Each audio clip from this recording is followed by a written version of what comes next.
diciembre de 2024. El hombre más rico de Cataluña muere al caer por un barranco.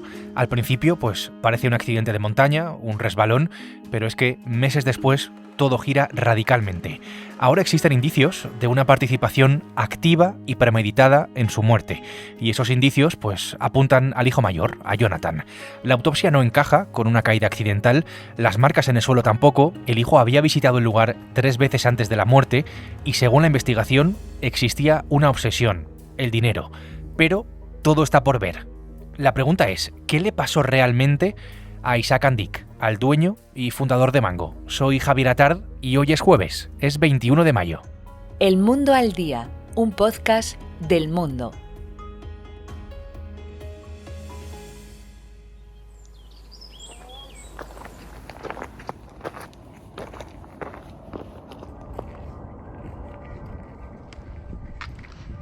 Isaac Andic tenía entonces 71 años, estaba con su hijo Jonathan en Montserrat, un destino muy común, entre otras cosas, pues para hacer senderismo. Está muy cerca de Barcelona, tiene una red muy amplia, está el famoso monasterio y desde luego pues es un paraje, digamos, singular.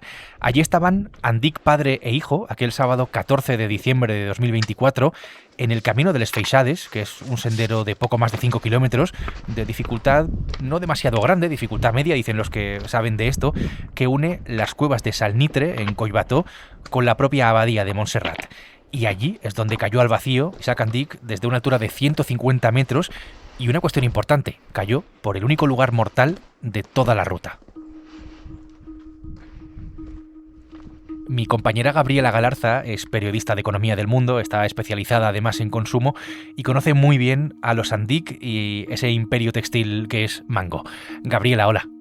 Hola Javi, ¿qué tal? El otro gran sentimiento es el de gratitud. Gratitud a mi familia. Isaac Andic fue un empresario tan discreto como influyente, nacido en Estambul, en Turquía, en el seno de una familia judía sefardí. Llegó a España de adolescente, a Cataluña, y fundó Mango, lo hizo en los años 80. Para entender un poco el contexto de este caso, Gabriela, cuéntame, ¿quiénes son los Andic? ¿Cuál es su fortuna? ¿Cómo de relevantes son? Bueno, los Andic es la familia que está detrás de la empresa de moda Mango. Es una familia bastante influyente en Cataluña, son su fundador, que era el hombre más rico de Cataluña.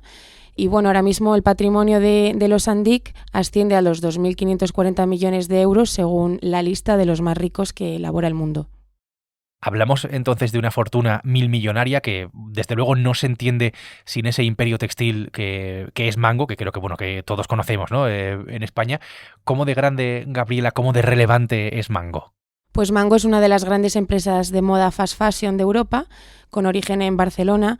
Ahora mismo, el año pasado rozó los 3.800 millones de euros de facturación y tiene una red comercial de más de 2.900 tiendas en más de 120 países. O sea, es una empresa bastante internacional.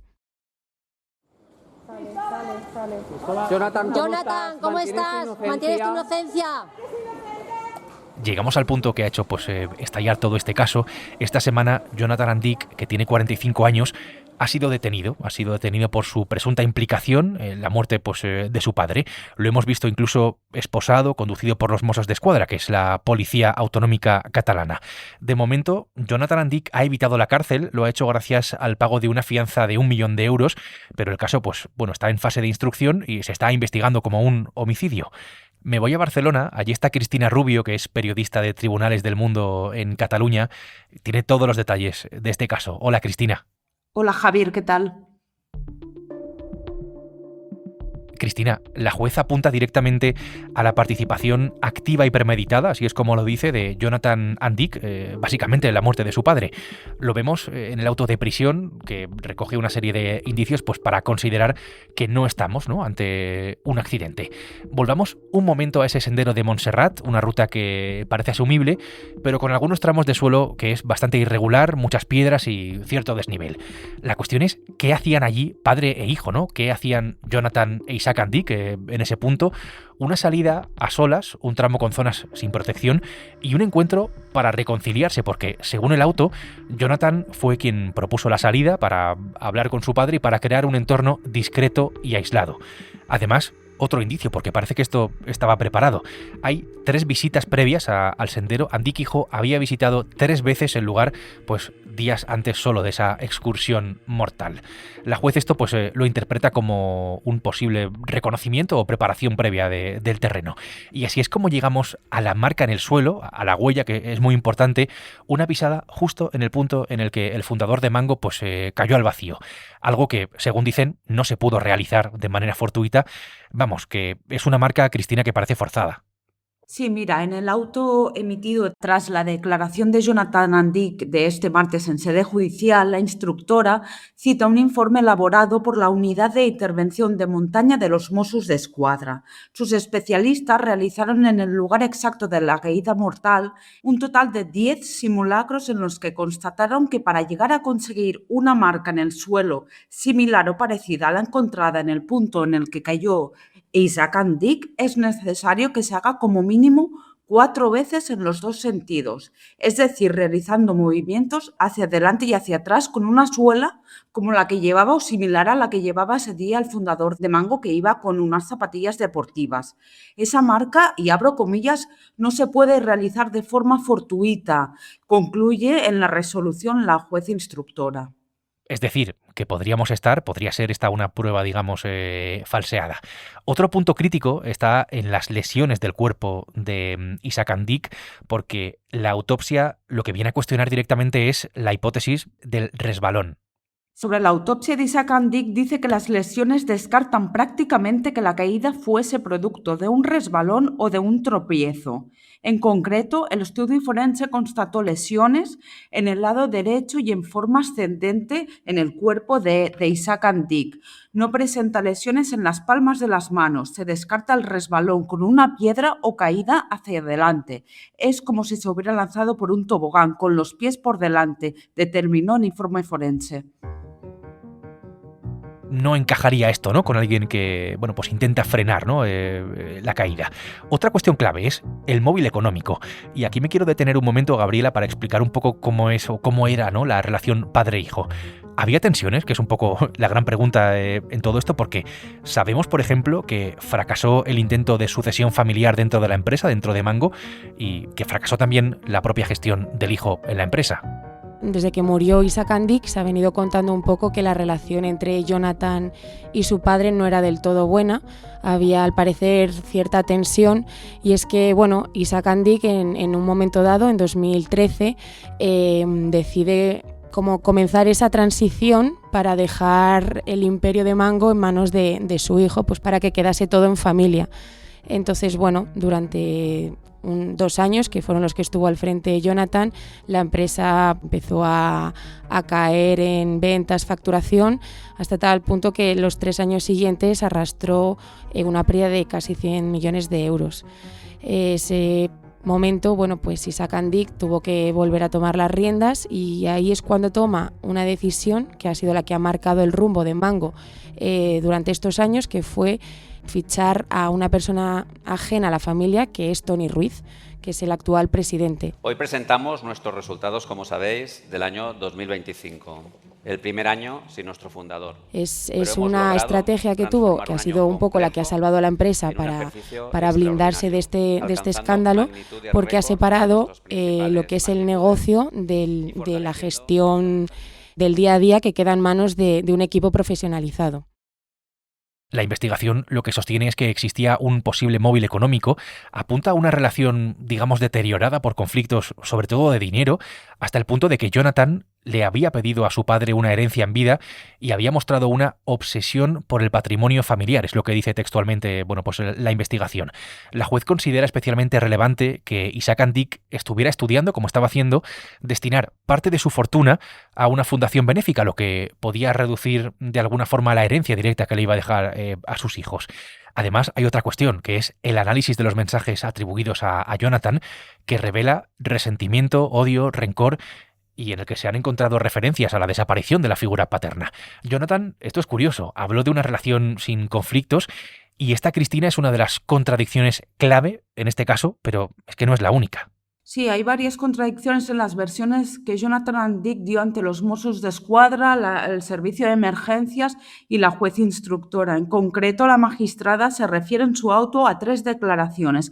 El 14 de diciembre de 2024, que es el mismo día de la caída mortal del padre, el 31 de diciembre de ese mismo año y el martes 19 de mayo en sede judicial. Jonathan aseguró en un primer momento que caminaba unos metros por delante del padre cuando escuchó un desprendimiento de piedras. Según declaró, al girarse vio como su padre caía por la ladera y llamó inmediatamente al 112. Sin embargo, los investigadores detectaron contradicciones en sus versiones. En una primera declaración afirmó haber visto el cuerpo de su padre rodando entre matorrales, mientras que posteriormente dijo que realmente no llegó a verlo caer. También levantaron sospechas entre los investigadores unas llamadas realizadas a emergencias. Jonathan efectuó 2. Una la efectuó él, la otra se la devolvió la enfermera del servicio de emergencias. A las 12:36 la primera, a las 13:13 la segunda, de ese 14 de diciembre del 2024. En la primera dijo que creía que se había caído por un barranco el padre y luego modificó la versión y dijo que él iba adelantado y al oír un ruido de piedra se giró y lo vio gritar y caerse. Bueno, estas son parte de esas incongruencias, ¿no? En este caso que ha llevado a Jonathan Andic a estar detenido, a pisar casi la cárcel, pero es verdad que ha pagado esa fianza de 1 millón de euros pues para eludir la prisión. La cuestión, Cristina, es ¿y ahora qué, no? ¿En qué situación se queda o está Jonathan Andic?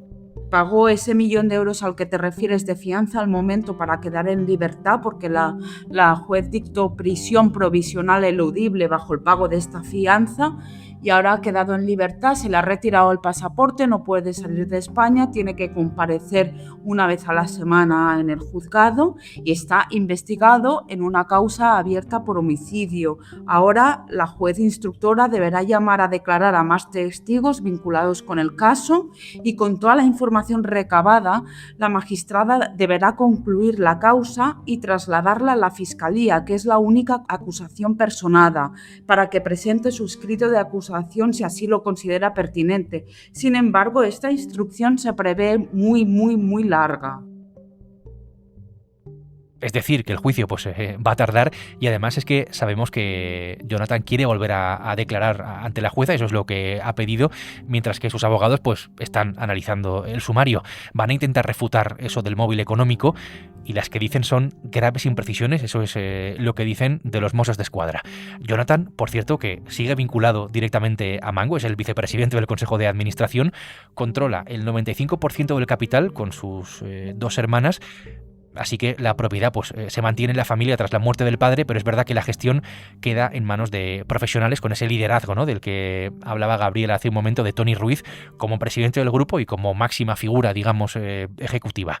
Entonces, este presunto homicidio, Gabriela, del que estamos hablando y la situación que tiene en este momento Jonathan Andic, entiendo que es un golpe directo para la empresa, para Mango, pero es que los resultados por lo menos no dicen eso, ¿no? Porque está Mango en récord de ventas. La clave fue precisamente esa decisión de Isaac Andic de contratar a una persona ajena a la familia, que es Tony Ruiz.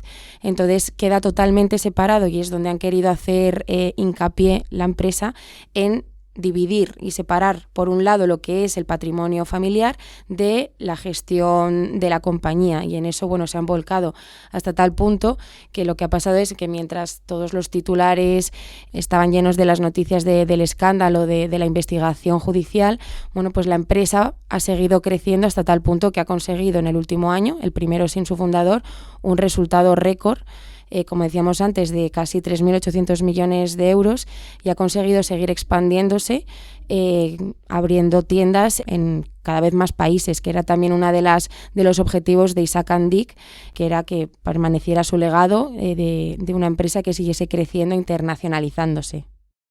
Esa es, bueno, pues la situación, ¿no? que tiene Mango. Estos son también los indicios que hay contra Jonathan Andic, según la investigación. Veremos lo que dice la justicia sobre qué le pasó realmente a Isaac Andic, que es lo que queda por descubrir. Gabriela y Cristina, gracias por estar en El Mundo al Día. Nada, gracias a ti. Gracias a ti, Javi. Gabriela Galarza y Cristina Rubio han hecho posible este episodio de un podcast que, ya sabes, puedes escuchar todos los días en elmundo.es, en las principales plataformas de audio y también, por supuesto, a través de la radio digital. síguenos, suscríbete, comenta lo que quieras, simplemente buscando El Mundo al Día. Gracias por escucharnos. Has escuchado El Mundo al Día, un podcast del Mundo.